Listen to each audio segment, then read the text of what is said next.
And we are talking to experts that are educating us really on what is on the mind of corporate occupiers today. Richard Kadzis, tell us what corporates are really thinking about today. Corporates are thinking a lot about space, but less of it. And it's really a good thing, because with that space reduction, of course, comes less cost and less energy use and, more sustainability. But on the other hand, what's happening is a much better employee experience, frankly. And that's because alternative workplace practices seem to have been linked now very firmly to portfolio strategies. And the economics of the portfolio are such now that companies realize we don't need as much space. People are using it maybe half the time.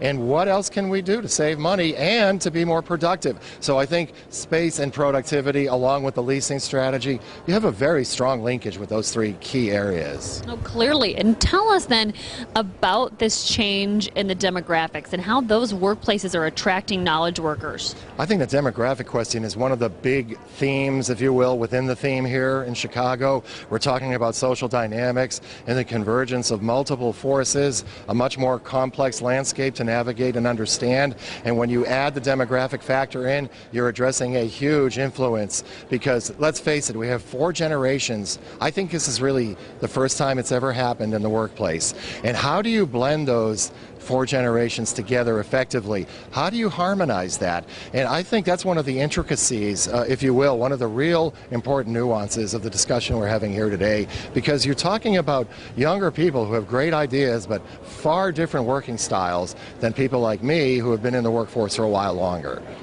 And now that you've got a workforce where you're learning some things about the employee, but you're also in the commercial real estate world getting a better seat at the table. Commercial real estate is now becoming more important. So how are CREs having to upskill their selves? Yeah, Paige, upskilling is a good hot button word right now too.